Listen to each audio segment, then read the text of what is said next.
Eu sou Fábio Rangel. Eu sou Rodrigo Carvalho. Eu sou Daniel Cavalcante. E eu sou Gabriel Gaspar. E está começando agora o Enquadrando, seu podcast de cinema, vinculado ao canal Acabou de Acabar. E esse programa, ele não é editado pela Mila Jovovich, mas é editado pelo nosso quinto elemento, Marcelo Zaniolo. Nossa. Jesus. Meu Deus, essa nossa.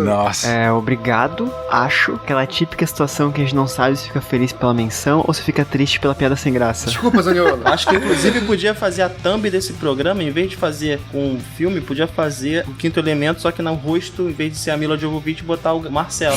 Não alimenta não, Daniel. Para, não alimenta, não dá ideia. É, exatamente, piada assim não se alimenta. Não se alimenta.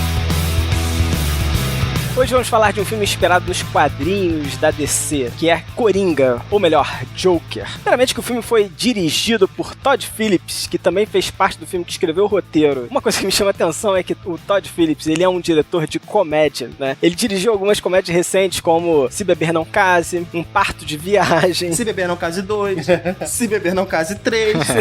É tudo dele? É tudo da mente brilhante, visionária? Eu acho que o 1 e o 2 é dele, o 3 eu não sei, mas o 1 e o 2 acho que são dele sim. Eu nem sabia que tinha um 3. Pô, o 3 é bom, cara, vale a pena. É engraçado pensar que tem um diretor de comédia dirigindo um filme com um drama tão pesado, sabe, que beira o gore, como Joker. Cara, mas a comédia tá ali, do lado da tragédia. É o tragicômico. Não tem nada de tragicômico esse filme, né? É só trágico, né? Só trágico. É só trágico. Aliás, Marcelo, corta aí, porque ele é produtor do Se Beber Não Case 2, produtor do Se Beber Não Case 3, mas não é diretor. Eu tinha feito minha pesquisa, não tava aqui. Aliás, ele é produtor do primeiro Se Beber Não Case também, então agora, peraí, não sei. Mas ele dirigiu primeiro, com certeza. Não, ele é diretor, sim. Ele é diretor do parte 1, do parte 2 e do parte 3. Então não corta não. Então é o diretor da porra. Mas eu queria falar uma coisa que é até um consenso, assim, né, de quem faz cinema, teatro, de que fazer comédia é muito mais difícil do que fazer drama, sabe? Eu vejo esse tipo, não externamente. A crítica costuma valorizar muito mais o drama. Mas pro ator, pro diretor, sente-se que é muito mais difícil conseguir fazer a plateia e o público rir. Até porque, se fosse, por exemplo, um teatro, o resultado é imediato, né? Você sabe se funcionou ou não essa piada, se o pessoal riu ou não. Sim. Como o Fábio agora nessa piada inicial. Que não funcionou. Péssima dele.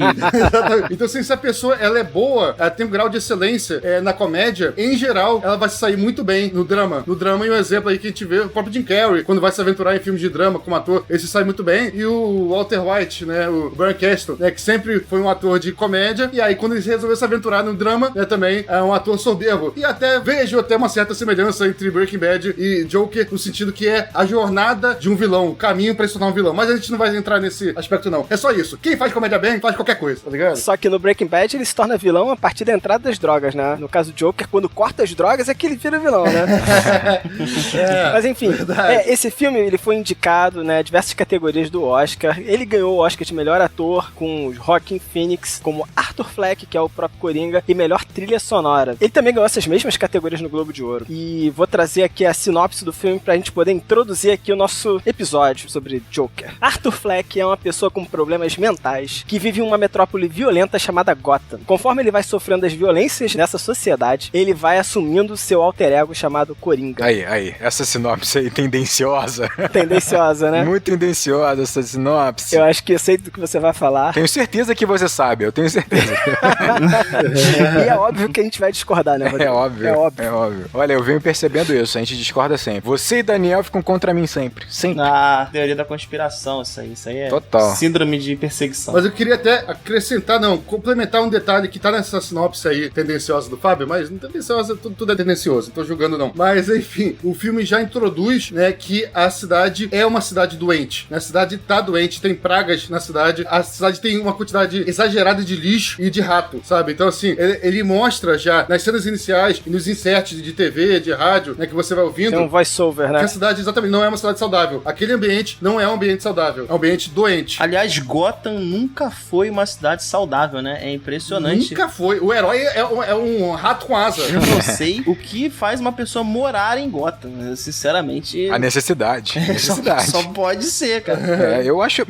Isso é inegável, né? Eu acho que Gotham vai retratar uma cidade, de fato, decadente, completamente decadente, que vai, ao longo do filme, vai acabar idolatrando, né, um ídolo como Coringa. Então, assim, óbvio. Sim. Basicamente, Gotham parece arruinada, né? São ruínas de uma cidade normal. Sim, eu não sei que cidade no nosso mundo é metrópolis, sabe? Mas Gotham, claramente a gente vê pela ótica do filme que é fortemente inspirado em qual cidade? Todo mundo já sabe aqui, todo mundo tá pensando. Rio de Janeiro. Não. Eu pensei Rio de Janeiro, obviamente. Não.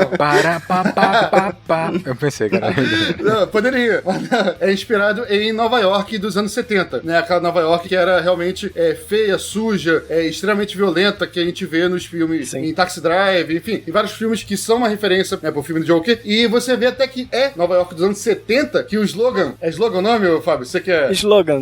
Uma frase de efeito, de marca. A marca da Warner. Não, mas você tá falando da marca da Warner? Da marca da O Warner? símbolozinho da Warner. Pode ser logo, pode ser marca. Logo, desculpa. É o desenhozinho da Warner. O logo da Warner. É o logo da Warner dos anos 70. Usado nos anos 70, sabe? Sim. Então, assim, já introduz com essa Warner dos anos 70 pra trazer a gente pra essa atmosfera. É interessante como Gotham é uma cidade fictícia, né? Ficcional. É interessante remeter essa temporalidade, né? Através da logo da Warner e da trilha, né? Porque senão você tá vendo algo em tela que você não sabe, né? Em quando tá se passando. Como a cidade é uma cidade ficcional, poderia ter inúmeras características, mas aí você coloca uma logo dos anos 70, do mundo real. Você traz músicas do mundo real da década de 70. E aí você posiciona a história na década de 70, né? Os carros, né? Os próprios carros são carros, parecem da época. A moda. Uhum. Cara, a recriação histórica, né? A parte de cenografia é estupenda, né? Tipo assim, é um trabalho meticuloso, porque é raro você ver um filme que se passa numa época diferente e você de fato sentir que você tá vendo uma filmagem que parece ter sido feita naquela época. Ainda que tenha toda uma qualidade técnica, obviamente, né? Mas o cenário é tão impecável, a roupa é impecável, né? Figurino impecável. Cara, é um trabalho meticuloso, assim, que passa meio que desapercebido por tão bom que é. Sim, eu acho que a gente tá até queimando um monte de pauta aqui, mas dane-se. A fotografia também, aquela fotografia com cores muito exageradas. Sim. É quase brega, se fosse, sabe, pra um filme mais atual, mas que cai muito bem pra um filme dos anos 70, sabe, aquele roxo, bonito. Sabe, de boate, de boate dos anos 70 que fede a cigarro. Vocês que entendem mais do que eu, me corrijam se eu estiver errado, mas também esses detalhes de cores, eles trazem um pouco mais de beleza, mas de uma coisa mais limpa, né? Porque eu esperava, assim, com um filme que começa falando sobre uma sujeira muito grande, né? Começa com um voice-over sobre os lixeiros em greve. O filme parece muito limpo. Tu acha? Eu não acho o filme limpo, não, cara. Até porque essas cores que aparecem, né, que a gente tá falando agora, elas estão muito no figurino do Joker, né? No figurino do Arthur Fleck. Mas Sim. o ambiente onde ele tá, ele é um ambiente muito sujo, não só no aspecto da sujeira propriamente dita, mas de muita informação visual, assim. Eu acho que é um filme que, como o Rodrigo falou, né? Ele tem um trabalho de ambientação muito bom e por causa disso passa despercebido. E também acho que é porque ele não é grandioso no sentido de fazer recriações de cenários enormes, né? Como é um filme que trabalha com um aspecto mais fechado, né? De câmeras mais próximas, você não precisa criar ambientes enormes. Então, houve realmente um cuidado ali de trabalhar esse cenário de maneira a passar essa informação, mas eu acho ele um cenário absolutamente sujo, muito sujo. Eu acho que o cenário é absolutamente sujo, mas eu acho que talvez essa limpeza que o Fábio quis dizer tem a ver com uma certa elegância da fotografia. Sim. Ela tem uma iluminação que é impecável, muito bem trabalhada para criar esses tons. Às vezes tem um tom contrastante, né, do seu amarelo com um púrpura, um verde. O filme começa muito sépia, mas tem um trabalho de iluminação esverdeado, um musgo que tá em toda a cena. Essa fotografia do filme que retrata a pobreza, mas que ainda assim é uma fotografia belíssima, me lembra muito a fotografia do Sebastião Salgado, que é um fotógrafo brasileiro, conhecidíssimo no mundo inteiro, e que, pô, ele tem uma fotografia, uma impressão da pobreza que ele arranca uma beleza incomum, né? Eu não quero entrar em polêmicas aqui, não. Sim. Mas há uma beleza daquele cenário corrompido e sujo. Ele arranca uma beleza ali naquela filmagem. Ah, sim. Engraçado, né? Como se você conseguisse contrastes, né? Entre os personagens e o fundo, né? Eu concordo, eu entendo isso que o Daniel falou da sujeira. Eu acho que principalmente o uso dessa fotografia sépia e o verde, né, um pouco exagerado nessas cenas, principalmente quando são cenas na cidade, é pra trazer essa sensação de sujeira de fato. Mas fora isso, o filme tem realmente, como o Rodrigo complementou, várias cenas com uma fotografia muito forte, mais azulada ou mais roxa, uma questão de iluminação mesmo, né? Às vezes indireta. Por exemplo, às vezes tá o Arthur na casa dele e a TV tá iluminando o ambiente. E aí o ambiente todo está mais azulado. E aí pra mim passa esse ar mais elegante que o Rodrigo se referiu. Exato. E pra mim, na verdade, é mais até que elegante. Nesses momentos que a fotografia não tá amarela nem verde, quando tá mais azulada ou roxa, a iluminação traz um ar quase fantasioso, quase fantástico. Sim. Sabe? Como se o Arthur estivesse vivendo em um mundo da cabeça dele, sabe? Não que sejam cenas falsas, sabe? Mas naquele momento ele tá sonhando, ele não tá naquele mundo sujo de volta, Faz sabe? um tom meio fantasmagórico, Meio né? fantasmagórico, assim. Então essa troca de cores da fotografia faz essa mudança de ambientação, pra uma cena mais de sonho dele, ou pra uma cena mais real dele, tomando tapa na cara, se ferrando na vida real, sabe? Sim. Então a fotografia contribui nisso também. Acho que o Gabriel botou um ponto bem interessante, que esse filme, em grande parte, ele basicamente, o cenário figurino, ele não necessariamente colore o filme, né? Ele tem tons de sépia, ele tem tudo muito fechado, o figurino do Arthur Fleck é basicamente bege, marrom, cinza, bem fechado, só que o que colore o filme é a iluminação, é a luz da televisão, é uma luz artificial que eles usam pra poder fazer um recorte perfeito do rosto do Arthur Fleck, da expressão dele. Cara, realmente é um trabalho de fotografia e de iluminação, mais um trabalho estupendo. E é dessa clareza que eu tô falando, sabe? É dessa beleza limpa que eu tô falando, não tanto do aspecto visual, do background, essas coisas, mas ele consegue recortar os personagens do fundo, trazer contraste com uma facilidade muito grande, né? Trabalho de luz realmente incrível. O que, de certa forma, é uma característica que a gente encontra também nos quadrinhos, né? Que tentam ressaltar os personagens além do cenário, né? Então, não sei, posso estar falando besteira, mas pode ter vindo daí uma inspiração. Provavelmente.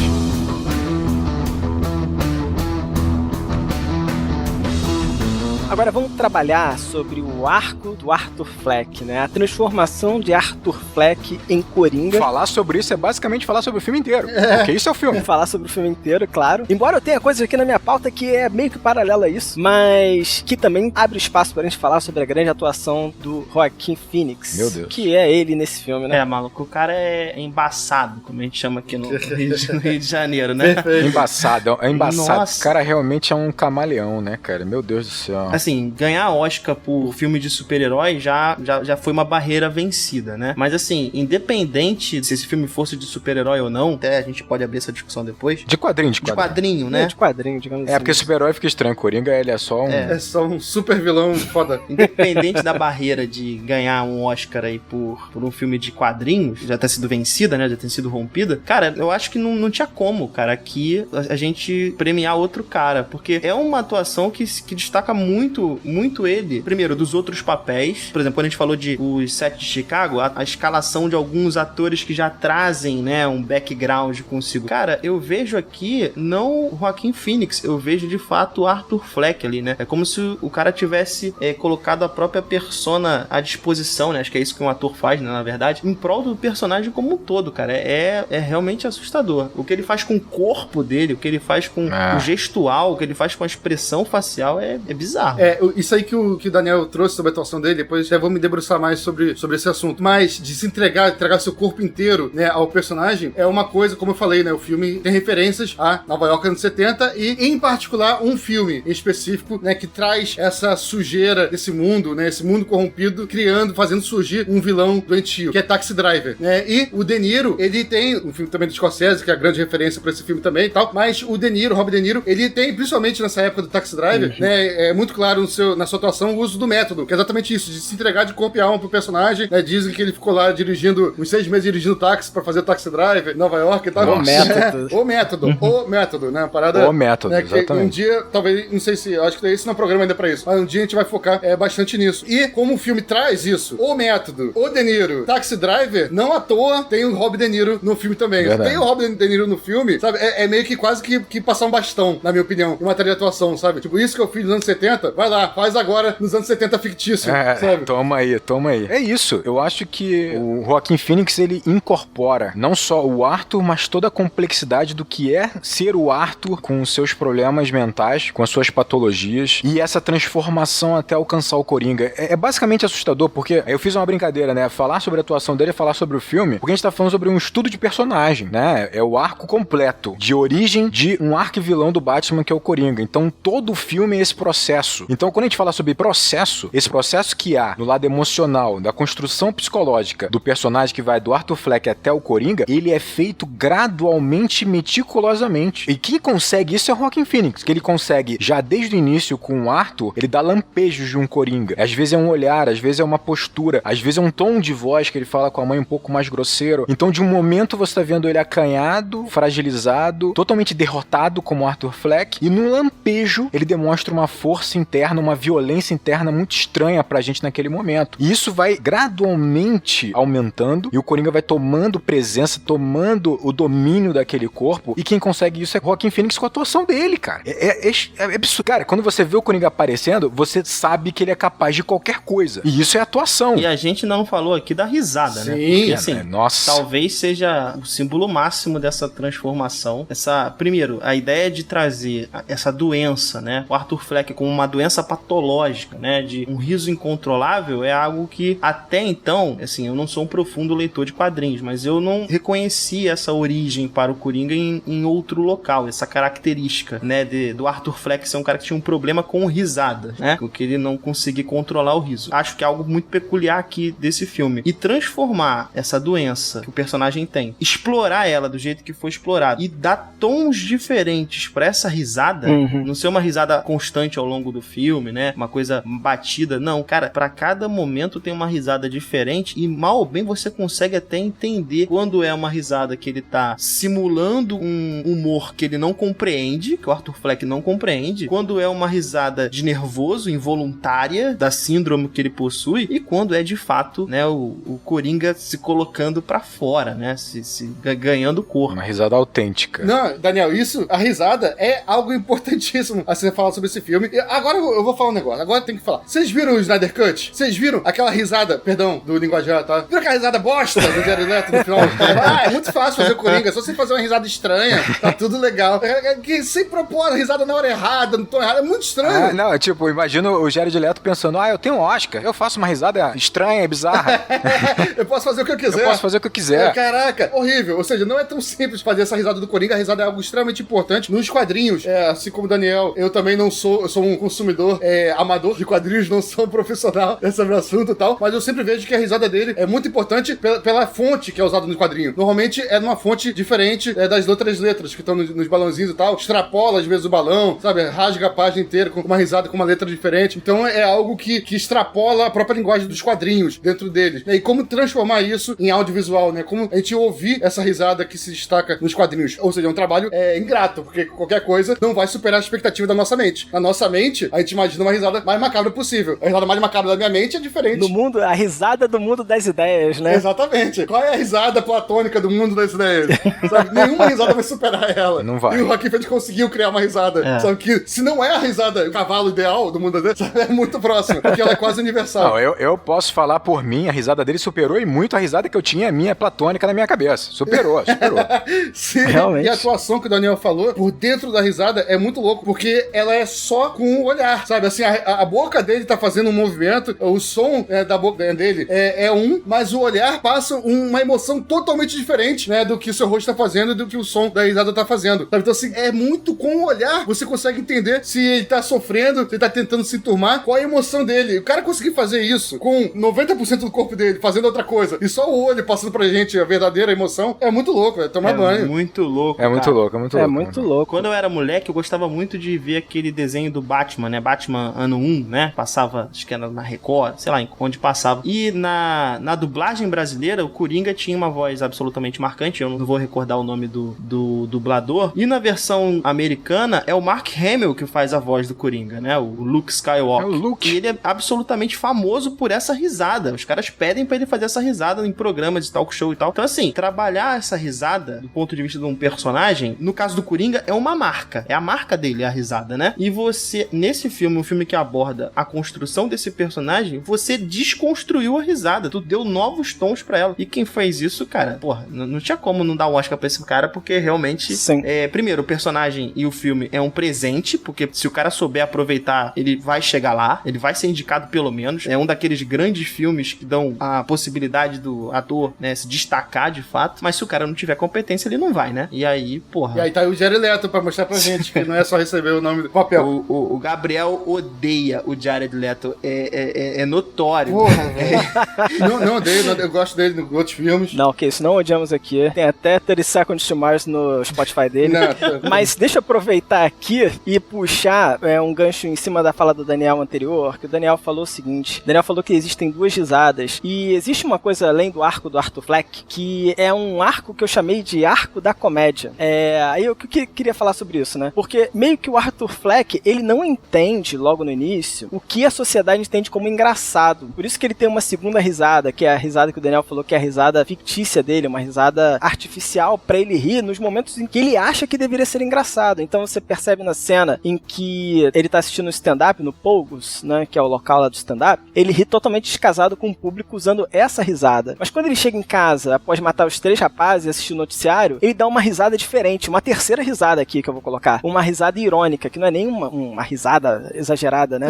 Você chamaria, Fábio, uma risada genuína? Tipo uma risada genuína. E é engraçado porque a mãe dele diz o seguinte pra ele: isso não é engraçado. Mas ele riu daquilo, ele riu de uma forma que você, leitor, você na verdade, espectador, ouvinte ou espectador, você entenderia aquilo como irônico, porque ele matou os caras e ele tá vendo no jornal sobre o assassino dos caras. Então ele entende uma ironia ali pela primeira vez. E é um momento em que ele, em seguida, descobre a verdade sobre a mãe, né? Mais à frente do filme, descobre a verdade sobre a mãe e mata a mãe, quando ele fala o seguinte, que ele percebe que a vida dele não era um drama, e sim uma comédia. Nesse momento o filme muda, né? O filme toca That's Life e passa a incorporar tons de comédia no filme. Por isso que eu chamei de um arco da comédia. Um arco da comédia. E é nesse momento em que o anão, por exemplo, né? A partir daí que o anão tem a cena do anão na porta. Pouco antes disso, pra introduzir esse momento ainda, que ele dá uma porrada contra o vidro quando ele tá falando com os policiais, coisas bem físicas, comédias bem físicas, né? E por fim, só pra finalizar, chega a cena em que ele mata o entrevistador contando uma piada. Ele está fazendo um stand-up comedy enquanto ele mata o entrevistador. Porque é aquilo que ele descobriu, o que ele vê graça na vida. Ele vê graça na morte. Ele vê graça na tragédia. Na tragédia. Né? É interessante, porque quando ele entende, quando ele aceita qual é o humor dele, né? Esse humor também é incorporado pelo filme. Claro. Porque ele passa, de fato, a ser o protagonista do filme. Perfeito. E ele finalmente ganha a plateia dele naquela convulsão social. Todo mundo em homenagem a ele em volta daquele carro. É a plateia dele. Faz muito sentido. Pô, não, perfeito o que você falou, o fato dele encontrar o motivo pessoal dele da graça. O que traz graça, o que traz humor pra ele especificamente. E se você reparar, o diário dele é também o bloco de piadas dele. Sabe, as duas coisas são a mesma coisa, né? Não tem nada mais pessoal do que seu próprio diário. O humor dele também é um humor pessoal, é algo específico. Muito particular. Algo bem particular, exatamente. E eu reparei que várias vezes em que acontece algo engraçado,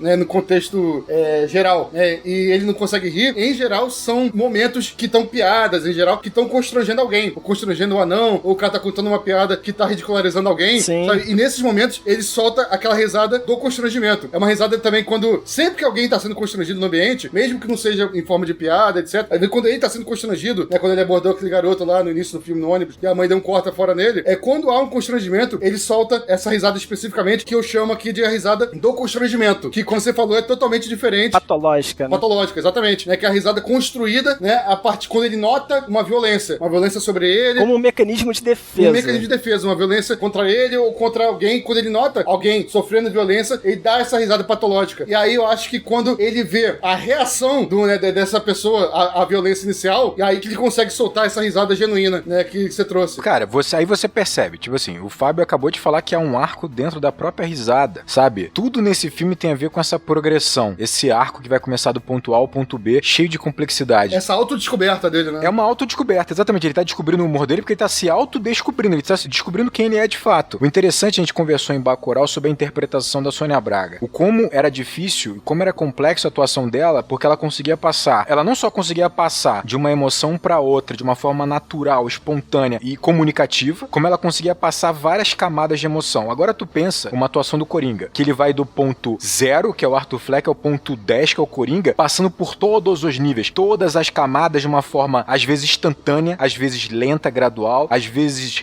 chocante, impactante. Então, assim, por exemplo, a cena que ele mata os 3 rapazes, os 3 caras no metrô, ele explode ali, a vilanidade dele, né? Explode ali. Ele sai da fragilidade máxima, a humilhação máxima, ele tá acanhado, sofrendo, ele explode pra virar do nada um cara sanguinolento e frio. É absurdo, cara. Nessa mesma cena do trem, com essa mesma raiz, né, dessa cena, você vê esses dois tipos de risada. Quando ele tá no trem, e aí ele vê a menina lá sendo assediada lá pelos 3 caras, ele solta essa risada do constrangimento. Exatamente. Nem é com ele, mas ele tá vendo o constrangimento, e aí ele solta essa risada, e aí quando, como o Fábio aí citou, quando ele tá em casa e vê os 3 caras mortos por ele, aí ele solta essa outra risada de, porra, agora, né, os caras que eram agressores se deram mal. Me senti aliviado, sabe, com isso, e é o prazer dele. É o prazer dele em ver o opressor se dando mal. Essa cena, pra mim, ela é espetacular, porque, assim, obviamente ela é o ponto de virada do filme, né? Porque quando ele reage aos 2 caras, os primeiros 2 caras, você ainda pode justificar que meio que é uma autodefesa, ele reagiu no impulso, mas quando ele mata o terceiro cara, ele mata... Descarrega a arma nele. Ele descarrega a arma no terceiro cara que já tava atingido, já tava ferido, atira como uma escolha mesmo, assim, a sangue frio. Ali, ele enfiou o pé, né, no lado mais obscuro dele. Então, ali é um ponto de virada. Pulou de cabeça. Pulou de cabeça. Só que é muito louco, cara. É tipo assim, quando dá o primeiro tiro, quando eu começo a entender que o primeiro cara caiu, ele já matou o segundo. Eu tô completamente confuso, assim como os caras também estão confusos. A cena, cara, ela é muito chocante. Ela é muito chocante, explosiva. Do nada, ele atirou um, atirou no outro e tu, cara, o que tá acontecendo? Cara, assim, a atuação do Joaquin Phoenix é uma parada, assim, pra se guardar mesmo no panteão de Hollywood. Assim. Acontece a mesma coisa que Taxi Driver. O escolha de direção, né? O barulho dos disparos, dos tiros, são absurdamente mais altos que o restante do filme, sabe? Pra dar essa estranheza, esse choque na gente. É um sabe? choque, cara, é um choque. Até porque você não vê ele apontando, você só vê o cara caindo, é chocante. E finalmente, o Rodrigo levantou que esse é o ponto de virada do filme. Tem um momento em que tem a incrível dança, Joaquin Phoenix dançando no banheiro sozinho, né? Com, cara, movimentos que é impossível. Eu fico em casa tentando reproduzir. É impossível. Queria ver essa cena. Desde 2019 o Fábio tá querendo reproduzir isso no banheiro. Por favor, nos envie vídeos disso, você tentando reproduzir. Não, claro que não. Toalha enrolada. Só de cuequinha branca. Parece extremamente imprevisível esses movimentos, essa dança, a câmera. Me permite, Fábio, usar um adjetivo melhor na minha concepção? Movimentos caóticos. É caótico, mas tem uma elegância, tem uma narrativa, né? É muito louco, cara. Sim, é a elegância do caos. Tem uma fluidez nesse lado mais caótico dos movimentos dele. Eu quis falar dessa cena porque tem uma parte dela em específico que a câmera, ela tá andando e ela se posiciona de maneira a você ver o rosto do Arthur Fleck, e aí já o rosto do Coringa, acho que é a primeira vez que o rosto dele ganha um take mais próximo, né? Mas ela tá numa posição totalmente, vamos dizer assim, fora do habitual, e você vê o sorriso dele dilatado, você consegue ver o nariz ganhando certa expressividade, né? Cara, é um passeio que essa câmera faz enquanto ele tá dançando e aquele violino meio distorcido no fundo tá tocando, cara, que compõe... Ele vai nascendo, né? Enquanto se contorce, ele vai nascendo, o Coringa vai nascendo. É como se o Coringa tivesse, de fato, tomado o controle total do corpo, né? Do Arthur Fleck ali por algum momento, e ele tá aproveitando, ele tá, né? Regorgizando, é isso? Regorgizando. Curtindo a doidada. Tá curtindo. E é mais uma cena que a gente fala sobre essa dicotomia que vai ter de sensações ali, porque é algo meio bizarro, mas ao mesmo tempo é meio sensual, é estranho, atraente. Cara, é muito bizarro, assim, porque é uma loucura entre essa bizarrice que tem dos movimentos do Arthur Fleck, com esse domínio, talvez, do Coringa se manifestando, sabe? Caraca! Só pra fazer um paralelo com o que o Daniel falou a respeito do sorriso dele, esse sorriso também genuíno dele, o filme começa com ele em frente ao espelho, né, com a mão na boca, tentando forçar um sorriso com os dedos. Ele, exatamente, o Fábio, pra quem não tá só ouvindo, o Fábio tá simulando aqui. Ele não consegue dançar como o Coringa, mas ao menos esse sorriso ele consegue fazer. O Fábio tá se transformando, o Fábio. Né? Até o final desse podcast. Até o final ele tá pintado. Mas o Coringa no início, o Arthur Fleck no início do filme, ele não consegue sorrir, ele tenta forçar o sorriso com a mão. Ele não consegue sorrir naturalmente. E aí quando ele faz toda essa jornada que a gente falou, de autodescoberta e de encontrar o seu próprio sorriso, né, nessa cena você vê o Coringa nascendo, né, das entranhas dele, o Arthur, de certa forma, morrendo, né, e esse sorriso genuíno brotando pela primeira vez pra gente, como o Daniel ressaltou aí. Deixa eu fazer uma relação entre essa cena e outra, que eu gosto, particularmente eu gosto muito. Tem uma cena em que ele tá tentando ceder o sapato dele de couro, e a câmera pega o Coringa, o Arthur, na verdade, no trabalho dele, de costas, assim, e as costas dele estão contorcidas, né, numa tensão absurda, deformadas, né, é um nervoso aquilo, né, porque são os ossos e um pouco de carne, é músculo, é muito estranho, e a sensação que eu tenho ali, claramente, é que isso é um sinal, é um demonstrativo do que é a mente daquele cara, do que é a alma daquele cara, distorcida,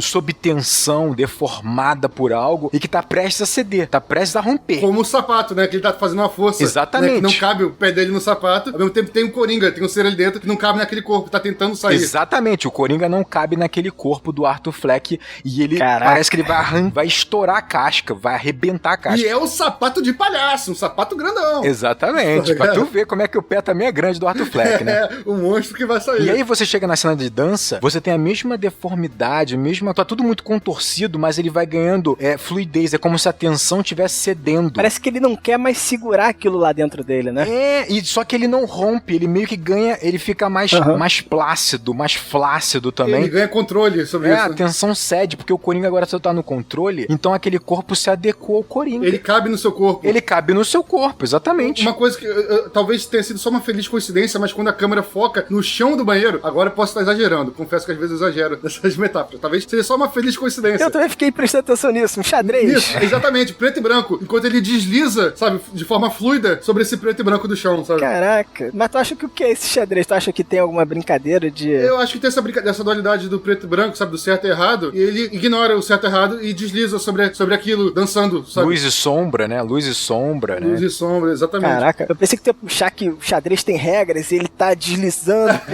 pelo tabuleiro de um caos. Sem regras. Pode ir por aí também, se quiser. Mas de qualquer forma, o Rodrigo citou esse meio primeiro plano traseiro em que ele tá com as costas, tipo, arrebentando, né? Cara, eu acho que vale a pena citar aqui que o diretor de fotografia desse filme é o Lawrence Sher, e ele também é um diretor que sempre acompanhou o trabalho do diretor do Todd Phillips, né? Ele acompanha o trabalho do Todd Phillips nos outros filmes. Ele faz um trabalho brilhante num parto de viagem. É interessante porque você fica assim, cara, de onde saiu essa genialidade toda dessas cenas? Eu acho que é um momento de milagre. Milagre? Será que... Tô brincando, Nossa, que isso, gente. Calma também, né? Um momento de milagre é foda. Tipo, o cara tá fadado a ser um profissional medíocre pro resto da vida.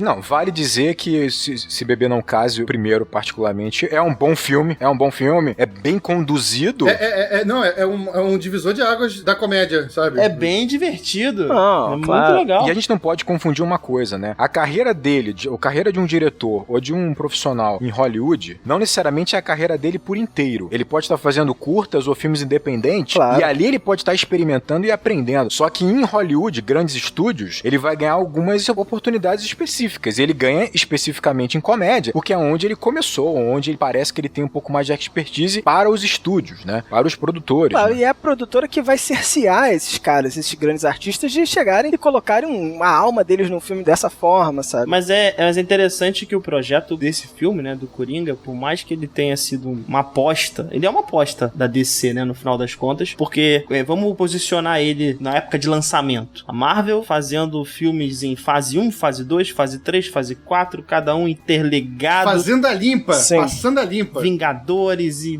bilhão, qualquer filme faz bilhão, tem uma fórmula específica pra você fazer filme. E aí tu tem a DC que passou por uma série de dificuldades, de problemas na estruturação desse projeto, né, do universo da DC no cinema. Dificuldades, sejam ditas aqui, oriundas dos próprios produtores. Problemas dos produtores, né, um certo preciosismo com relação aos personagens, né, tem uma série de problemas de fato. Mas assim, esse filme teve de certa forma entre aspas, um caráter meio experimental, assim. Você teve um investimento, entre aspas, baixo para um filme que alcançou 1 bilhão de bilheteria. Ele tem... Uma carta branca, né? Você deu carta branca para esses caras, né, criarem em cima. Uhum. Então, assim, pode ter muito de produtor nesse filme? Pode, mas de certa forma, ele teve mais liberdade do que muitos outros antes dele. E ele se torna importante porque a partir do sucesso dele é que a DC agora começa a vislumbrar uma outra possibilidade, que não precisa ser igual a Marvel, né, de fazer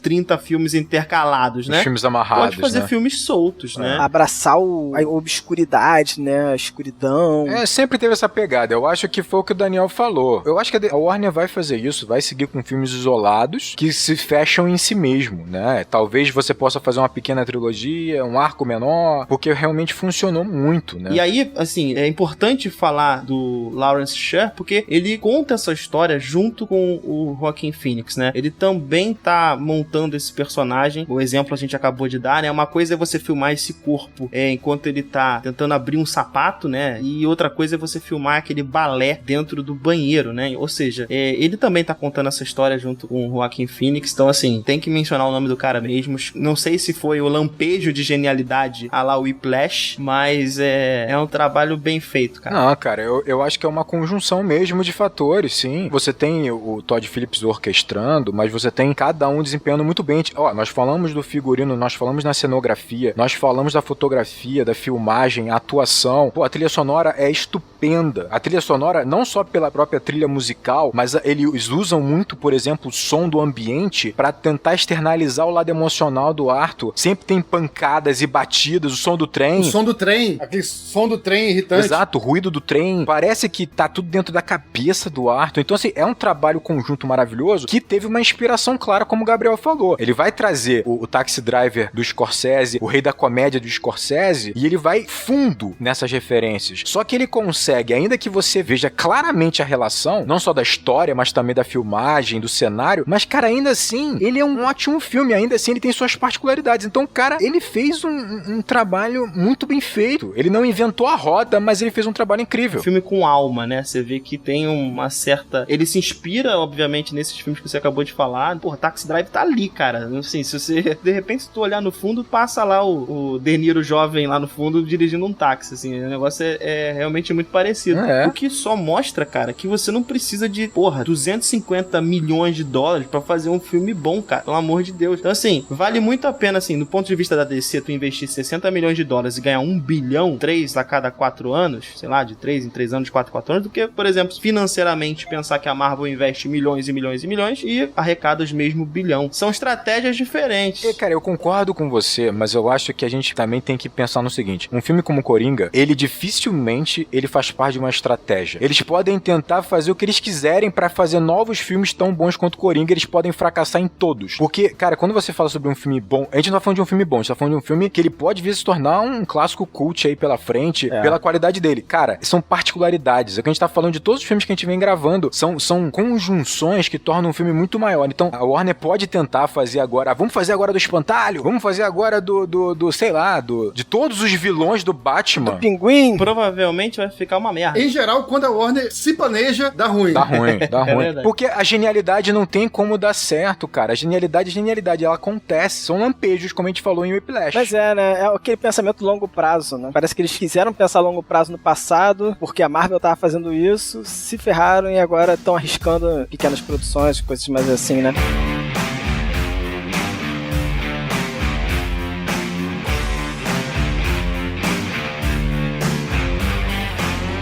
Agora, eu queria perguntar pra vocês o seguinte, que a gente tá nessa discussão, Warner abraçar com os filmes da DC esse lado mais obscuro, um filme mais pesado, dramaticamente, mas assim, vocês acham que esse filme chega a exagerar e em alguns momentos, assim, glorificar a violência ou a mesmo trazer aspectos como, por exemplo, essa patologia que ele tem de uma forma um pouco leviana? Here we go. Vamos lá, agora começa. Cara, antes do pessoal responder, eu só queria dizer que esse tipo de debate, o filme, a gente falou 1 milhão de vezes aqui, se inspira em Taxi Driver, e esse tipo nem debate, vou falar, esse tipo de acusação normalmente vai muito na direção do Scorsese. O Scorsese é acusado demais disso, de glamorizar a violência, glamorizar a máfia, glamorizar o Lobo de Wall Street, lá, o estelionatário, golpista e tal. E eu acho que o filme, como ele tem muitos elementos de Taxi Driver, sabe, ele acaba esbarrando nesse mesmo tipo de questionamento. Mas, pra mim, a resposta é a mesma que a gente daria pra um filme do Scorsese. É um monstro, tá ligado? Ele tá mostrando aquele monstro. Só que ele é um puta diretor, tá ligado? Então, porra. Ele faz a gente adorar o monstro.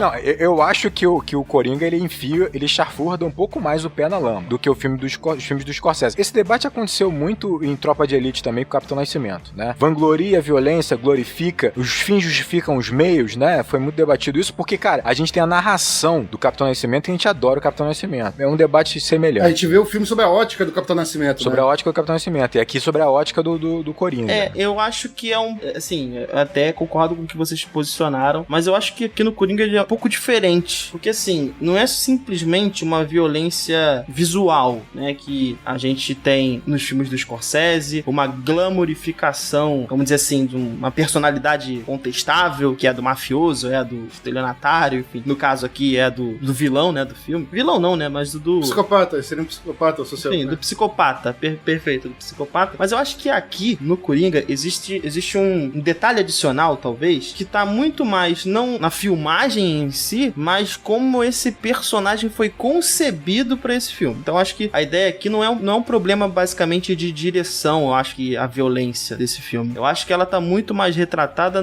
no roteiro, na elaboração desse personagem. Quando ele é um personagem de quadrinhos, e existem certas liberdades pra esses tipos de personagens, mas aqui a ideia foi calcar ele numa extrema realidade, né? Crua, pura. E aí você tocou em assuntos que são absolutamente delicados e que, de certa forma, no meu ver, e aí eu acho que alguns vão concordar, outros vão discordar, eu já sei, de certa forma, justifica certas posições do personagem na tela. Assim, você, de certa forma, entende o porquê do ato do Arthur Fleck em determinados momentos, o ato do Coringa em determinados momentos, por causa da construção desse personagem. No entanto, como a gente vem ressaltando aqui, esse personagem tá calcado no caos, na aleatoriedade. Então, eu acho que nem sempre a gente encontrar uma justificativa nos atos do Coringa é um ponto que coaduna com o personagem, que vai junto com o personagem, né? E aqui eu acho que ele tentou fincar tanto nessa realidade, né? Trazer tanta violência pra embasar esse personagem, e eu acho que acabou tirando essa característica dele em determinados momentos. Cara, esse debate foi largo e abrangente, né, no lançamento do filme, né? O filme aí glorifica a violência, não só isso, né? Como ele coloca em protagonismo um personagem muito controverso, que basicamente... Um incel. Exatamente, é um incel. É um cara basicamente que sofreu com tudo ao seu redor, sofreu pela sociedade, né? É um cara que foi subjugado, humilhado. Tu já concordou com a minha sinopse. Não, então, calma,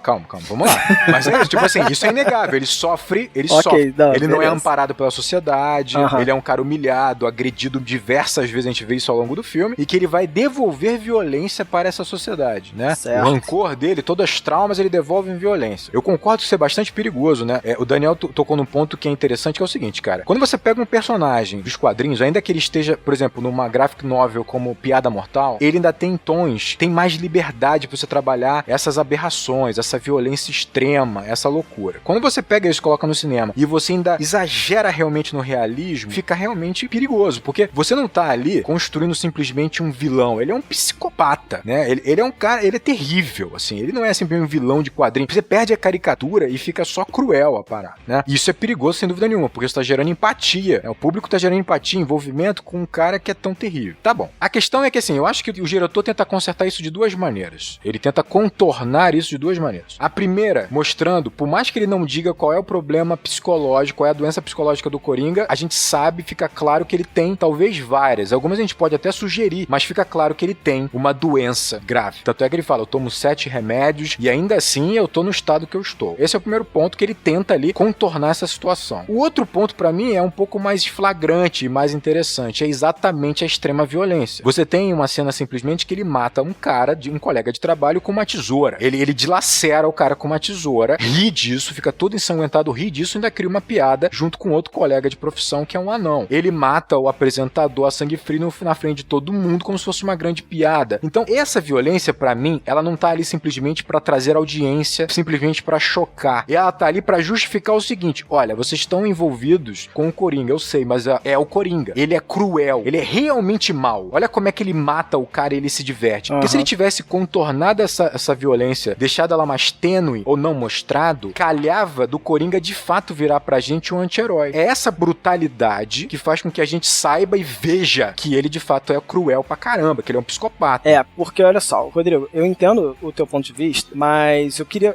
colocar uma coisa que particularmente pra mim não seria muito correto nesse filme, que é a gente tratar ele como um psicopata. Peraí, só o seguinte, pro público não se perder, deixar bem claro aqui que tá acontecendo uma divisão aqui, sabe, de duas ideias. Uma é que a culpa é do Coringa e outra é que a culpa é da sociedade. De um lado aqui do ringue tá o Fábio defendendo que a culpa é da sociedade e do outro aqui tá o Rodrigo defendendo que a culpa é do Coringa. Deixar isso bem claro aqui. O Daniel tá defendendo que a culpa é da sociedade também, eu tô sozinho. Também tá. Zaniolo, faz o barulho de ringue aí. Depois eu vou fazer meu veredito. Vai, prossiga. De vez do Gabriel me ajudar, o Gabriel virou juiz, virou árbitro. eu vou ser o juiz. O Gabriel se isentou da parada. Se isentou. Não, mas olha só, eu particularmente não gosto da palavra psicopata, porque isso usado num quadrinho, usado numa obra muito fictícia, como os outros Batmans, assim, tipo, isso é cômico e é divertido, né? Tipo, aquele passo na direção do abismo, é lúdico, ok. Mas quando a gente usa num filme tão cru como esse, cara, isso levanta questões na sociedade, né? Que são muito sérias, como, por exemplo, pessoas internadas simplesmente porque elas não são toleradas na sociedade, né? Ou então, o próprio termo, né? Ele é muito associado com coisas, assim, absurdas. Por exemplo, é muito fácil se você jogar no Google o seguinte: gosta de cerveja e café? Você pode ser um psicopata. Você vai encontrar uma matéria super interessante, por exemplo, falando sobre psicopatia nas pessoas que bebem cerveja ou café sem açúcar. Olha a fonte aí. Claro, tô falando super interessante. Olha a fonte, a informação. Olha o que as pessoas estão consumindo a respeito disso. E aí, quando você chega, olha só, eu tô falando assim, cara, isso é um problema. Psicopatia, por mais que a gente pense que, uma doença aleatoriamente pode ocorrer em qualquer um, não é assim, sabe? Então é sobre isso que me incomoda um pouco o filme ser tão cru, sabe? O filme ser tão pouco lúdico quanto ao Coringa. Tréplica de alguém? Eu acho que tem um ponto aí, só pra somatizar aí ao que o Fábio colocou, existe assim, uma questão que é importante de ser levantada também, que é, poxa, o filme traz uma questão, uma discussão interessante, que é, olha o que a nossa sociedade propõe, né, olha o que ela pode causar quando ela nega uma assistência, quando, né, essas pessoas em situação de fragilidade são colocadas numa situação de extrema tensão, enfim, isso tudo é relevante, a discussão é importante, é legal isso que a gente tá fazendo aqui. Só que assim, se a gente tá abordando um personagem, e aí que eu discordo em gênero, número e grau do Rodrigo. O Rodrigo coloca assim, olha, o personagem ele ganha contornos de Coringa quando ele expressa extrema violência. Quando na verdade o filme, durante toda a abordagem, ele já mostra uma violência visual, ok? O Coringa demonstra uma violência extrema por meio dos seus atos, só que a característica desse personagem não é violência. A característica desse personagem é ele ser caótico, ele ser absolutamente imprevisível. E então isso não tá retratado perfeitamente no filme, o que faz com que a gente justifique as atitudes do Coringa em todo momento. A gente justifica que ele fez isso, porque ele, quando criança, passou por questões de abuso. Ele tem esse tipo de ação porque ele não tomou o medicamento. Isso acontece no dia a dia? Cara, acontece. Isso é a nossa realidade. É bacana o filme trazer isso. Só que esse não é o Coringa, entende? Isso não é um arquétipo do Coringa. O Coringa é caos. E aqui, esse personagem, o Arthur Fleck, ele é um resultado do caos. Ele não é um proporcionador dele, como é, por exemplo, o Coringa do Heath Ledger, nos filmes do Nolan. Mas assim, no fundo é difícil não concordar com isso. A questão é gosto, é você comprar essa narrativa ou não. Tipo assim, eu compro essa narrativa. A escolha desse filme desde o início é você pegar um personagem dos quadrinhos de super-herói, porque a gente também tá trabalhando o quadrinho como se fosse uma arte menor que não trabalha a realidade. Pelo contrário. Claro. A questão é que o Coringa vem de um quadrinho de super-herói e que cabe mais o cartunesco, beleza. Só que assim, a proposta é essa. Eu vou tentar pegar o Coringa e vou tentar colocar ele em tons de realidade e como a gente poderia chegar num personagem, num vilão que tem traços do Coringa. Essa é a proposta do filme. E tipo assim, como proposta do filme, eu não só gostei, como eu acho que ele tem momentos que ele é perigoso a escolha, pode se tornar leviana de fato, mas eu acho que ele foge disso com algumas ferramentas, como eu falei antes, e eu acho que ainda tem mais um ponto. Cinema é arte, é controversa muitas vezes. Então assim, arte é comunicar. Ele vai se comunicar de tal maneira que alguns vão achar uma coisa, outros vão achar outra. Talvez seja leviano de fato você tratar de psicopatia de uma forma tão superficial, porque não deixa de ser superficial, porque o filme tá mais preocupado em desenvolver o Coringa e tudo que afetou ele do que desenvolver a psicopatia dele de fato, o que aconteceu de fato. Só que, cara, é isso. Eu comprei o projeto. Sim. E eu acho que como arte ele funciona muito bem e ele comunica, saca? Funciona. Não, funciona. Que fique claro que eu adoro esse Coringa. Eu acho ele, inclusive, o melhor Coringa que já passou pelo cinema. Ó, a gente já falou que essa pauta é lá na frente, ô Daniel. Essa pauta é lá na frente, Daniel. Mas assim, eu só quero deixar claro assim que eu comprei o projeto também. Eu acho que essa era de fato a proposta. Vocês estão criticando então só de sacanagem, só de mimimi? Tô brincando. Não. Criticar faz parte do trabalho. A gente só tá ressaltando que essa proposta, ela traz consigo um porém. Claro. Ela traz consigo uma questão. Não, traz alguns porém, sem dúvida nenhuma. Vamos lá aqui, veredito. Agora, veredito típico meu, né? É assim, extremamente liso. Em cima do muro. Não, tá todo mundo certo. Na verdade. Não, e eu vou falar, o filme deixa isso bem claro em certos momentos. momentos, né? A origem do Coringa é por uma questão de alguma patologia não definida dele. Ele é, clinicamente no filme, né, alguém diagnosticado que tem que tomar vários remédios e para de tomar esses remédios, e ao mesmo tempo você vê a sociedade cercando ele. A combinação das duas coisas forma o Coringa, e isso é resumido na piada final dele, quando ele tá ali com o Bill Murray, né, a piada dele, knock knock, quem é? Aí fala, o que acontece quando você cruza um doente mental solitário com uma sociedade que abandona ele? Você tem um psicopata, você tem um maluco, não lembro de você tem eu, pai, dá um tiro no cara, sabe? Ou seja, é o somatório das duas coisas. É por isso que eu falo que tá todo mundo certo. O filme tem o aspecto social muito anti-rico. Até queria dizer isso aqui. O filme fala, quando o Coringa surge, o filme fala que começou a surgir ondas anti-rico, né? Principalmente pelos 3 meninos lá que ele matou serem, né, de uma classe social mais privilegiada. E até você vê que no cinema, onde ele se infiltra ali, né, o cinema que vai dar origem ao Batman, até quando, né, o Bruce sai com os pais pelos fundos, tá passando o quê? Tempos Modernos, do Chaplin, né, que é um filme de comédia, né, um filme de humor físico, mas que tem uma crítica social foda, né, mas que critica justamente essa sociedade, né, e o Chaplin é um personagem naquele filme que não consegue se inserir, né, naquela sociedade industrializada, naquela sociedade moderna. E um detalhe, Gabriel, o Coringa, ele ri junto com os ricos. Ele ri junto com os ricos. Só naquele momento, né? Só naquele... O Chaplin é realmente incrível. Só naquele momento. Não, e é doido, porque justamente o filme tá criticando isso, aquela sociedade, né, e aí ele consegue rir junto, quando vê essa crítica à sociedade. Cara, não, eu acho que você, Gabriel, tocou num ponto, cara, pra mim, muito importante. O filme, ele tem encampado nele, revestido nele, ele tem essa ideia de uma crítica à estrutura que nós criamos, que é meio patriarcal, essa sociedade baseada no lucro, na competitividade. A gente percebe isso quando a gente começa a analisar os personagens. Você pega assim, a mãe do Arthur, não vou entrar aqui na discussão de qual de fato foi o passado dela, mas ela foi uma mulher que cuidou de uma criança sozinha. A vizinha cuida de uma menina, da filha dela, sozinha. Quando você vai para os personagens masculinos, você tem o Thomas Wayne, ele é um burocrata idiota, arrogante, que atropela os outros, acha que ele é um grande salvador, e no fundo ele só é um baita de um arrogante que lucra desmedidamente. Você vai para o apresentador, que é o Rob De Niro, ele é um cara que cresceu, construiu sua fama baseada na humilhação. Tanto é que ele vai humilhar o Arthur com o vídeo que ele fez, com o vídeo que ele recebe no programa dele, na base da humilhação. Um humor completamente grosseiro e acusador. Cara, o filme, pra ficar bem claro isso, que essa estrutura patriarcal é um dos grandes causadores, o cara que faz o stand-up ao longo do filme, que o Arthur vai lá se inspirar, as piadas dele são extremamente machistas, extremamente grosseiras. Não só pra você retratar a época, mas pra você mostrar o quanto essa sociedade masculina, né, competitiva, agressiva, ela gera patologias. Ela corrompe pra cacete. Um grupo de 5 moleques espancam um cara que tá trabalhando no meio da rua. O que esses garotos vão se transformar? Olha os homens que tem nesses filmes, cara. Então, assim, é claramente uma crítica à sociedade que nós estamos construindo. Mais do que isso, o Arthur Fleck tem problemas, obviamente, com a figura paterna, e ele tenta reproduzir isso em outros indivíduos ao longo do filme, e isso é que leva esses indivíduos a, basicamente, serem antagonistas do Arthur, né? Primeiro é o rapaz que entrega pra ele a arma, tem o apresentador, né? Interpretado pelo Robert De Niro. E tem, puxando gancho pra próxima pauta aqui, que eu tô dando uma olhada na pauta aqui, perdão, Fábio, e traz também esse daddy issues dele nessa procura do pai, a própria, um momento que ele tenta, né, colocar o Thomas Wayne como o pai dele, sabe, em seus devaneios. Nossa, como é constrangedor essa cena, né? Como eu me senti, assim, constrangido por ver aquela humilhação e aquela busca, aquela carência, aquele desespero por algum afeto, né, cara? Tu sente isso o tempo inteiro do Arthur, ele implora por afeto. Cara, como é constrangedor isso, cara. Como é doloroso. É a piada do Knock Knock. É um doente mental solitário. Exatamente. Fala, né? E quando a mãe dele morre, é aí que ele se vê totalmente, né, solitário. Então, deixa eu aproveitar que vocês já não estão concordando comigo mesmo, deixa eu colocar uma parada que eu sei que vocês não vão concordar, né?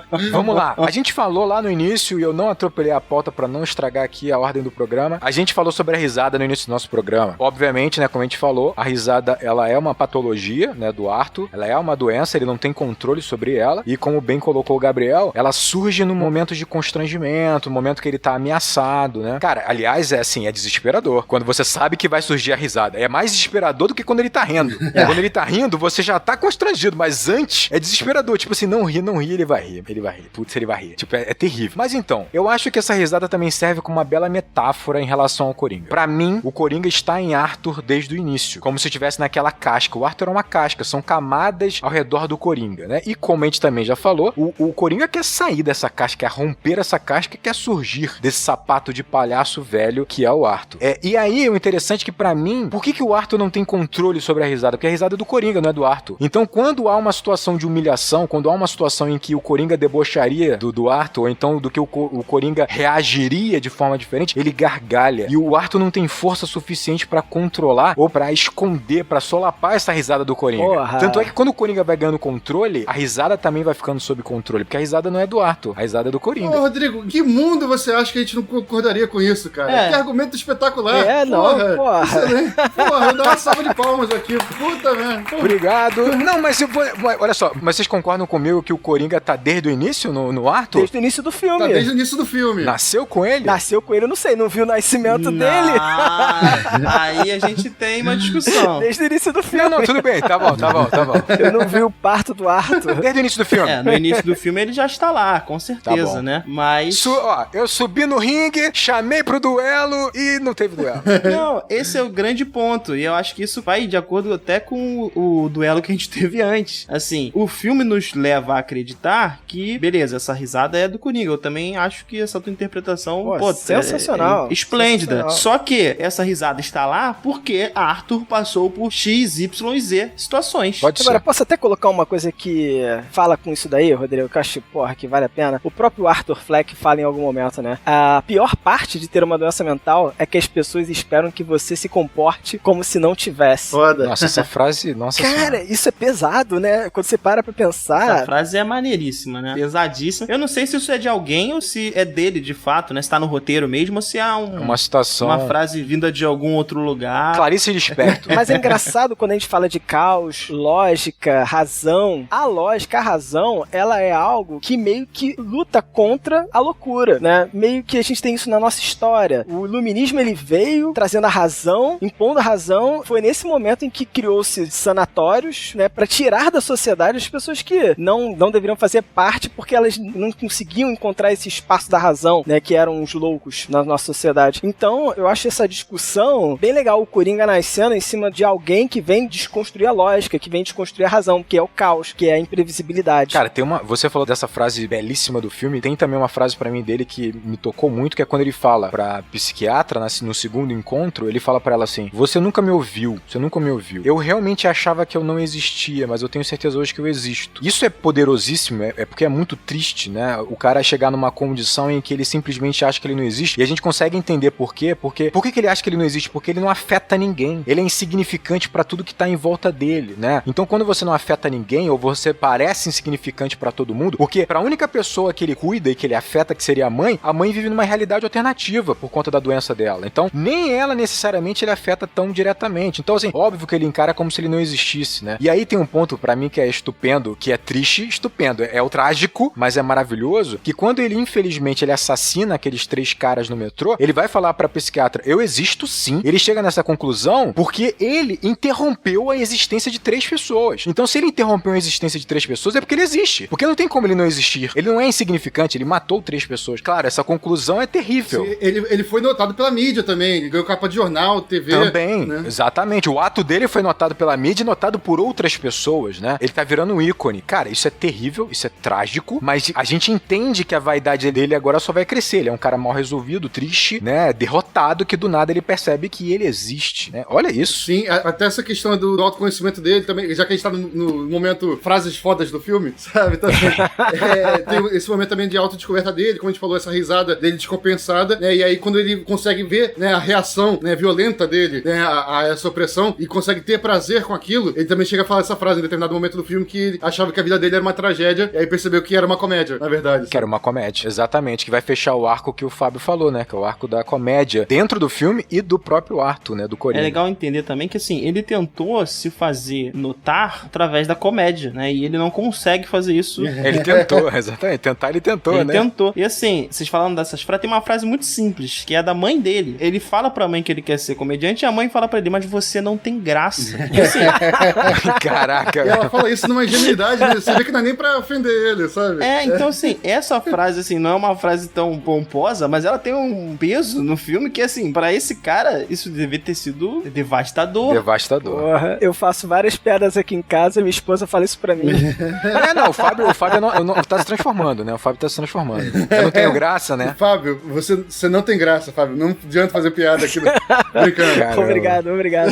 Foi mal, Daniel, te interrompi. Não, e assim, a partir do momento que ele não consegue alterar a vida das pessoas, influenciar na vida das pessoas dessa maneira e ele enxerga uma outra maneira, né? Ele acaba encontrando um outro jeito e aí ele se debruça sobre esse outro jeito, né? Então, a partir da cena, né, do assassinato no metrô, aí ele encontrou de fato a maneira de influenciar as pessoas, mesmo não sendo aquela que ele queria do início, né? E aí ele vai tentar transformar na cabeça maluca dele essa forma de agressão, essa forma de interromper a existência dos outros, ele vai encontrar humor nisso. Não, né? esse Coringa, ele acaba sendo, entre aspas, que muitas aspas, o mais humano dentre os Coringas do cinema, porque ele não é uma entidade, ele não é o caos, ele tem muitas fragilidades, mas assim, ele é um cara ultra vaidoso, porque ele é muito mal resolvido, né? Então assim, quando ele vê o que ele tá afetando, tanto é que toda hora ele fica falando, as pessoas viram pra ele e falam, tá vendo o que você tá causando? Ele fala, tô vendo, e tô vendo com muito orgulho, tô vendo muito feliz do que eu tô causando, porque ali é só o ego dele, é só ego, não tem propósito, é ego. Aproveitar então, Rodrigo, vou te dar munição. Ih, meu Deus do céu. Vou te dar munição agora. Olha o Coringa me manipulando, olha o Coringa me manipulando. Eu sou bem previsível, então fica tranquilo. Naquele debate que a gente tava tendo, justamente eu tava questionando a forma lúdica do filme que não existe, né? De passar essa informação, deixando tudo muito cru e fazendo com que eu, sabe, me preocupe com os temas que ele tá trazendo, porque eles acabam sendo muito mais sérios pra mim. Mas, ao final do filme, a gente tem, pelo menos, dicas, né? De que o Arthur teria imaginado tudo, ou grande parte, ou pelo menos alguma parte, né? O filme, aliás, no final a gente tem dicas não, né? Porque o filme escracha nisso, né? Chega a ser, explícito, em algum momento, um pouco demais. Didático demais, Didático demais. Mas, o que vocês entendem a respeito disso? O que vocês acreditam? Sabe qual foi o problema? Todd Phillips, ele tava inseguro em relação ao grande plot twist do filme. Aí ele ligou pro Christopher Nolan e falou, Christopher, como eu faço pra deixar claro pro público o meu plot twist? Ele falou, cara, mastiga mais um pouco e devolve esse mastigar pras pessoas. Bem claro, óbvio, pô, realmente não precisava. Se eu tivesse que trocar alguma coisa nesse filme, é retirar essa parte e retirar a última cena também, que eu acho que não precisa. Ah, eu gosto da última cena. Não, eu tô defendendo a última cena, Daniel. Eu gosto da última cena, Não, cara, é assim... O momento agora é de elogio. Vamos voltar pro mastigar, né? Porque assim, não satisfeito em mostrar que a menina não reconhece a interação com ele precisa mostrar de novo as cenas que ele já te mostrou no filme, e aí ele mostra com ela de novo e sem ela. Isso é Warner, cara. Isso é assinatura do produtor. Pois é, isso é produção. Não é simplesmente mostrar a cena sem ela. Com ela e sem ela. Ele te mostra de novo com ela, tipo, ó, lembra? Ela tava ali na cena, agora ela não tá mais. Mas sabe assim, aí eu faço uma pergunta, assim, eu concordo que é demais, mas levando em consideração que é um filme que tende a buscar um público mais abrangente possível, que tá no cinema, comendo pipoca, tomando Coca-Cola, eu acho que eles tentam realmente fazer com que o cara não perca uma informação que é muito importante realmente pro filme. Claro que assim, é o que a gente falou, é onde a arte vai misturar a indústria e fica complicado às vezes. É onde a arte morre. É onde a arte morre, exatamente. Tá bom, desculpa. Não tem justificativa não, Todd Phillips. Porra. Mas pra cena final, que o Daniel tá criticando aqui, eu acho bem legal a escolha. Eu adoro a cena final. Olha só, eu concordo que se o filme terminasse com Coringa no carro seria mais apoteótico, mas a cena final é muito boa. Não, mas tu enfia a cena final em outro lugar. Enfia ela no início. É a mesma coisa. Ele não conseguiu. Porque assim, o final é tão bom, cara, que é o nascimento do Coringa e o nascimento do Batman, os dois juntos ali, ó. Enquanto o Coringa tá nascendo em cima do carro, o Batman tá nascendo no beco, né? Então assim, o filme traz ecos dos dois personagens o tempo todo, né? Por mais que você não veja o Batman em nenhum momento nesse filme, você tem essa associação entre esses dois personagens. É impossível tu falar de um e não falar do outro. E aí, pô, o filme conseguiu trazer essa ligação, porra, encerrou bonitão. Aí, porra, cara... Não, e ele se erguendo no carro, fazendo um sorriso com sangue. Meu Deus, que cena emblemática. É um nascimento, cara. É um nascimento. Aliás, é um renascimento. Ele sai do carro morto. O cara bota ele em cima do carro, ele levanta, ele é adorado. Então, é porque ali morreu o Arthur, né, cara? Exato. No carro morreu o Arthur, né? Porra, perfeito, fechou. Aí tu, porra... Morreu o Arthur e morreu a arte também, com aquele flashback anterior. Não, mas assim, pelo menos, Daniel, esse final, ele não é tão esdrúxulo quanto essas cenas em que tem essa montagem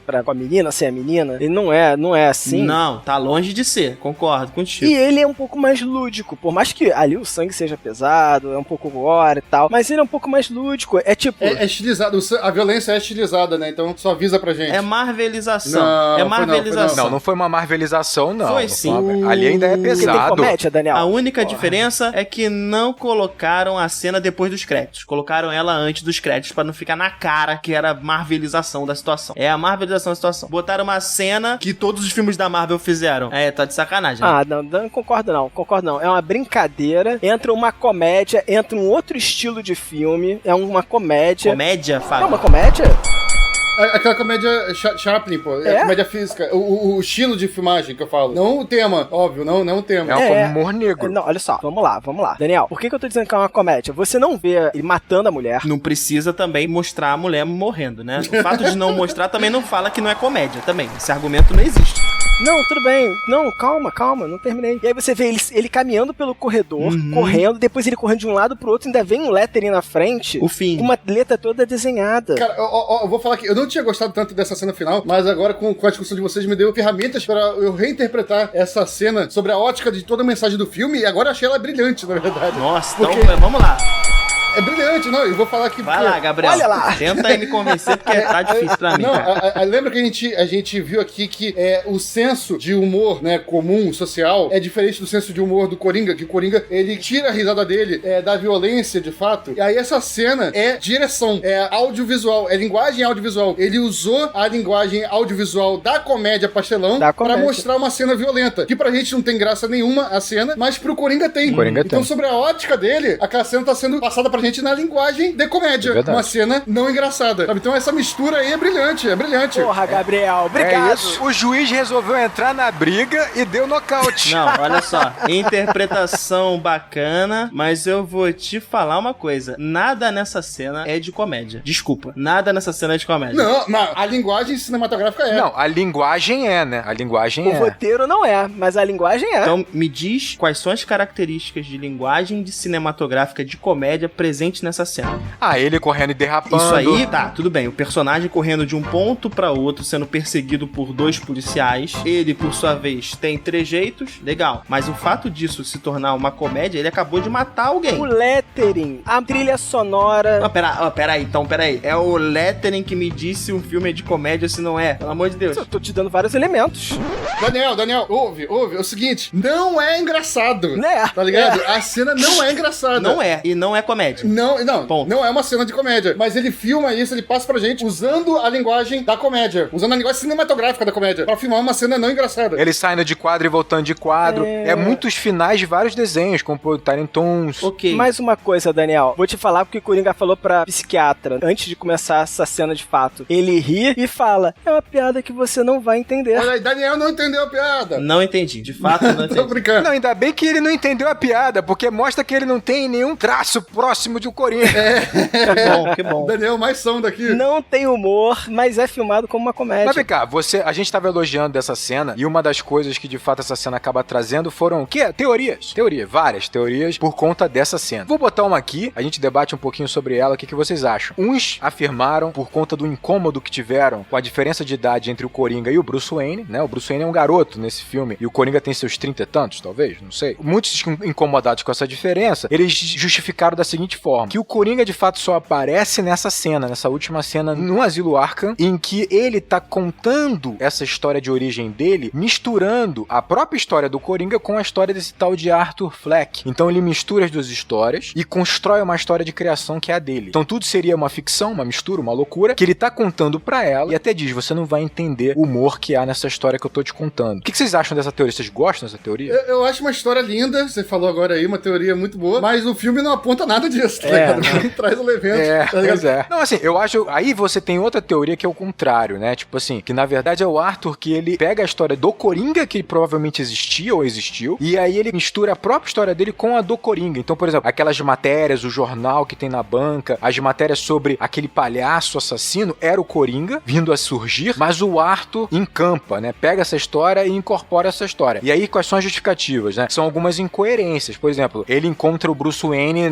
no quintal de uma mansão gigante sozinho, e ele consegue trocar uma ideia com um moleque, com uma criança que é filho de um bilionário. Enfiar o dedo dentro da boca da criança. Dentro da boca da criança. Ele dá tiro lá com a arma, dizem que o tiro deu 7 ou 8 tiros, que é incoerente pra aquela arma. O 7 aparece muitas vezes no filme. Não sei porquê, mas aparece. São cenas que geram essa incoerência. Por exemplo, ele rouba aquele documento, ele rouba o diagnóstico da mãe do Asilo Arkham como se fosse um desenho animado. Ele rouba, sai correndo. Então, assim, é como se ele tivesse contado aquela história do viés dele, da maneira como como ele enxerga com as suas incoerências, né? E aí seria tudo fake, tudo uma grande mentira misturada ali na cabeça doida de Arthur, que, aliás, fala no início do filme que foi internado, e aí você se pergunta, mas por que, se você foi internado no Asilo Arkham, por que tu tá solto? Sim. Como é que você recebe alta, né? Tem várias coisas, né, que você poderia pensar. Eu prefiro pensar, Rodrigo, que, de fato, o filme é uma grande viagem desse cara contando a história, sabe? Esse cara pode ser o Coringa mesmo, ok? Mas ele tá contando a história de uma outra pessoa, ele não passou por tudo isso, ele só, sabe? Eu prefiro pensar assim, porque me traz um pouco desse lar mais lúdico, sabe? Do filme. E esse final, ele pra mim, ele estabelece isso um pouco, que me deixa muito mais tranquilo comigo mesmo.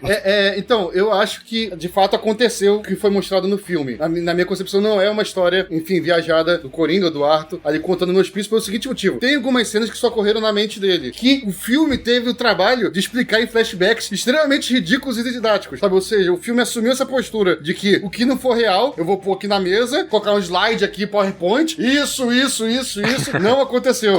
Coringa, setas assim, Coringa.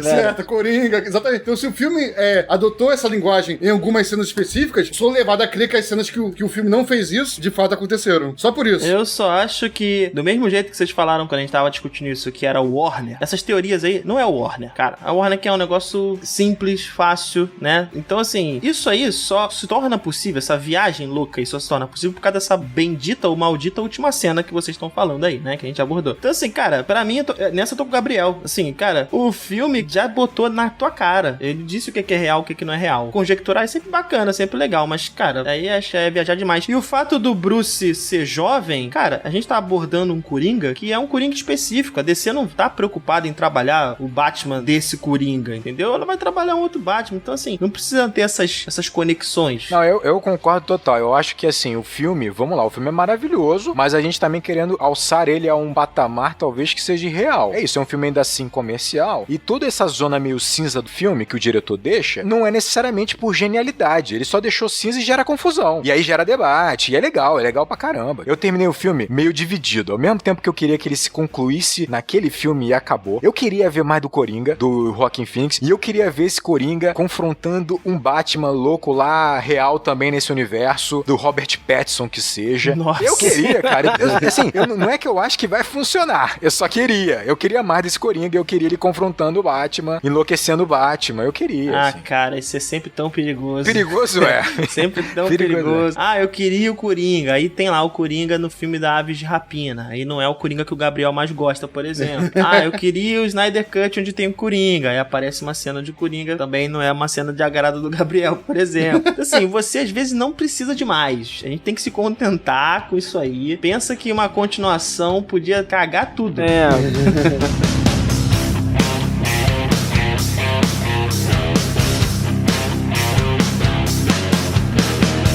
Vamos lá, eu quero entender o seguinte, galera. Qual é o Coringa preferido de vocês? Eu tenho minha resposta, vou guardar ela pra depois. Eu vou responder logo, na verdade. Responde logo. Eu vou responder logo. Ele faz o que ele quiser. Ele tá hoje mão de ferro, né? Ele tá bem mão de ferro hoje. Mão de ferro. Olha o Coringa aparecendo. Eu vou falar logo que é o seguinte. Eu gosto muito desse filme. Gosto muito desse filme. Por mais que eu tenha criticado, eu acho esse filme sensacional. Eu termino o filme com uma sensação um pouco dúbia sobre a moral, sabe? Tipo, fico um pouco questionado, mas ok, eu gosto muito desse filme. Eu gosto muito desse Coringa. Pra mim, assim, tipo, é inegável que o Joaquin Phoenix fez um trabalho, ele é o melhor Coringa, mas... Fábio, tu tá rodando. Tá rodando. Mas eu vou falar o seguinte. Não, tudo bem, eu vou falar o seguinte. Pra mim, eu sinto falta de um pouco mais de algo que eu pedi aqui, né? Que é uma pegada mais lúdica. Que o Heath Ledger tinha no Coringa dele, sabe? Então, era um filme também mais baseado em quadrinhos do que esse, né? Então, eu prefiro o Coringa do Heath Ledger. Eu me divertia muito mais com o Coringa do Heath Ledger. E, por último, um argumento que talvez convença vocês é o seguinte. Coringa, a gente tá falando de caos. Eu vejo esse Coringa aqui do Joaquin muito mais ligado ao caos do que o Coringa do Heath Ledger, né? É uma pena, assim, o Heath Ledger parece mais estratégico, um Coringa estratégico, tudo super esquematizado, nada sai do roteiro dele, sabe? Enquanto aqui é loucura total, então esse Coringa aqui, ele é mais caos, realmente isso é um ponto negativo. Até o plano que vocês falaram, ele roubando lá o negócio no asilo, ele pega o papel e sai correndo, ele não planejou nada. Sai correndo, não tem plano algum. Ele pega o papel e sai correndo, exatamente. Pô, o Heath Ledger ia ter alguém infiltrado infiltrado dentro do asilo, quer fazer alguma coisa. Mas eu não entendi, você gostou desse caos ou não? Eu gostei desse caos. Você gosta? Mas eu prefiro uma pegada mais lúdica. Eu queria ver um Joker 2 com esse Coringa, uma pegada mais lúdica, ele começando agora já de fato Coringa, entendeu? Trabalhando o caos. Tu tinha que escolher o Coringa do Jack Nicholson, aquilo ali que é lúdico, aquilo ali que é cartunesco. Aquilo é lúdico pra cacete, né? É o revólver gigante da calça. Então fala, Rodrigo, porque eu sei que você vai escolher o Jack Nicholson. Eu acho essa pergunta cruel. São Coringas completamente diferentes. É como eu falei, o Coringa... Primeiro que eu tô considerando só o Coringa do Jack Nicholson, o Coringa do Heath Ledger e o Coringa do Joaquin Phoenix, tá? De filme. Só os três estão no páreo. Sim. Só esses três estão no páreo. Jared Leto. Não. Jared Leto não tá no páreo. E o Coringa do Jack Nicholson, cara, é infinitamente mais cartunesco e, de fato, ele acaba se empalidecendo frente a esses dois Coringas que são impactantes, chocantes, incríveis e tal. Mas é um trabalho de Jack Nicholson, eu não digo mais difícil, mas extremamente difícil, porque ele tem que pegar o cartunesco, absurdamente fabulesco e transformar em algo, envolvente e interessante. E ele conseguiu. E ameaçador, né? E ameaçador, exato. Ele tem que tirar a ameaça que vem do lúdico, a ameaça que vem do palhaço de fato, e ele consegue. Vale lembrar que a influência anterior era o da série, né? Então as pessoas estavam acostumadas a um Coringa absolutamente voltado pro humor mesmo, né? Totalmente piada. Quem vai pavimentar o caminho pra esse Coringa aterrorizante foi o Jack Nicholson, porque o Coringa dele é aterrorizante do jeito dele. Agora, realmente eu também prefiro do Ledger, do Heath Ledger, porque ele é uma entidade. Ele gera o caos como ninguém. E, de fato, ele é mais atraente quando você encontra ele em cena. Tu fica, cara, completamente envolvido, estarrecido. Agora, sei lá, né, cara? Tipo assim, é tão bom do Joaquin Phoenix, né? Eu vou ficar com o Heath Ledger, mas na dúvida. Meio na dúvida. Bom, eu obviamente tô entre esses dois. Por mais que eu tenha criticado esse filme, né, em vários aspectos, a gente só se envolve assim porque eu gosto, de fato, dessa interpretação do personagem. Eu acho que ela foge um pouco da cerne do personagem, mas você ainda encontra o Coringa ali, né? Então, eu acho que realmente a interpretação do Joaquin Phoenix, por ter mais tempo de tela, né, enfim, por ser um processo mais lento, ele teve mais oportunidade de mostrar o surgimento desse personagem. Eu sei que essa não é a proposta do outro Coringa, né? Acho que o Coringa do Heath Ledger, como vocês colocaram, ele é mais cativante, né? Tu consegue até sentir o cheiro do cara vendo a cena. É bizarro, assim. Mas esse Coringa aqui, ele, por ter toda uma formulação, todo um trabalho de construção que vai muito além do tique, do lamber a língua, não que isso seja pouco, mas o trabalhar a risada, coisa que o outro Coringa não teve essa formulação, achei isso muito mais profundo e uma ótica que o personagem que eu não conhecia, eu prefiro o do Joaquin Phoenix. Quase mudei de ideia, hein? Não, foi boa argumentação. Enfim, o meu favorito aqui... Jared Leto. Não, cara, deixa eu construir o argumento. E ele vai chegar lá.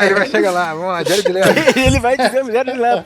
Não, cara, ouvindo até vocês falarem sobre esses dois Coringas, consigo ver um complemento muito grande de um ao outro. O Daniel falou agora aí até que o Coringa tem mais tempo de cena nesse filme do Joker, mas eu até discordo disso, porque na verdade esse filme aqui a gente vê o Arthur em cena o tempo inteiro e o Coringa, de fato, ele aparece bem no final do filme, quando ele se assume, quando ele vai ali no talk show. Então talvez tenha até menos tempo de Coringa mesmo em tela, do que o do Heath Ledger. É porque ele sempre tava lá, Gabriel. Ele sempre tava lá. Ele sempre tá lá, mas a gente não viu, né? Viu as sombras dele, né? Mas não ele claramente. E aí a pergunta do Fábio é quem é o seu Coringa predileto? E aí, quem que é o Coringa? Pra responder essa pergunta, a gente tem que saber quem que é o Coringa. E o Coringa, ele é essa entidade. Ele é essa personificação do caos. O Coringa, na minha concepção, o melhor Coringa, meu Coringa predileto, como Coringa, é o Heath Ledger. E eu vejo ele como uma continuação desse Coringa do Joker. Até no amadurecimento da piada, até no amadurecimento da risada, até a forma de conseguir ter uma risada mais confortável pra ele mesmo, mas ao mesmo tempo ter o mesmo tipo de humor que Coringa teve, né, ao final desse filme. O humor vindo da violência, quando ele faz aquela piada da caneta, né, no olho do cara. É um tipo de humor extremamente violento, né, do Heath Ledger, né, que dialoga com o humor que eles descobrem no final do Joker, sabe? Então, assim... Ó o Fábio se transformando, hein? É muito bom. Então é isso. Pra mim, o Coringa mais completo, o Coringa formado, Coringa graduado, papel passado, né, que se formou ali no colégio de Coringa, no caso é o Arkham Asylum, aparentemente, né, é o Coringa do Heath Ledger. Pra mim, o Arthur Fleck, o amadurecimento dele no Joker é o melhor arco, mas o melhor Coringa, personagem Coringa, entidade Coringa, é o do Heath Ledger, na minha opinião. Faz sentido. É possível, né? Você ter um Coringa do Joaquin Phoenix vir a se transformar num Coringa que seria mais semelhante, talvez, porque ele vai ter que ser estratégico em algum momento pra tentar dar cabo do Batman. Ele vai ter que se organizar. Ele tá se descobrindo, processo de autodescoberta dele. Agora que ele se autodescobriu, ele vai se organizar pra gerar o caos, como diria o Chico Science. É claro. Ele vai ver uns vídeos de coach no YouTube. E se você quiser entrar em contato com a gente, você pode mandar um e-mail para contato@acaboudeacabar.com.br ou você pode entrar em contato com o nosso Instagram, @enquadrando_oficial, nosso Twitter, que tá lá, tem alguém respondendo 24 horas no nosso Twitter, que é o @enquadrando. Ou você pode também entrar em contato com a gente lá no YouTube, que a gente tá subindo material novo lá no YouTube, material bem legal, alguns cortes do podcast, depois vem outras surpresas lá. Então você pode acessar o YouTube Enquadrando. E se você não veio pra cá vindo do Acabou de Acabar, por favor, vá lá no Acabou de Acabar, se inscreva no Acabou de Acabar do Gabriel Gaspar, nosso padrinho do podcast. Então é isso, grande abraço e bons filmes.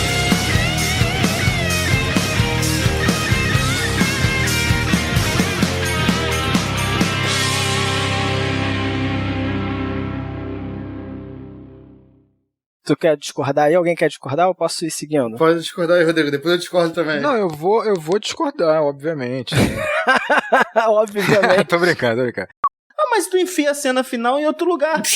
Calma, Daniel. Não fala onde, calma. Enfia no início. É a mesma coisa. Porra. Porque assim, o final é tão bom, cara, que é o nascimento do Coringa e o nascimento do Batman, os dois juntos ali, ó. Enquanto o Coringa tá nascendo em cima do carro, o Batman tá nascendo no bueiro, ó. Nascendo no beco. Daniel, ouve. É o seguinte, não é engraçado. Né? Tá ligado? A cena não é engraçada. Não é. E não é comédia. Se comédia tiver que ser engraçada, você vai cortar os filmes do Adam Sandler. Porra. Caraca. Então, beleza. Não é comédia.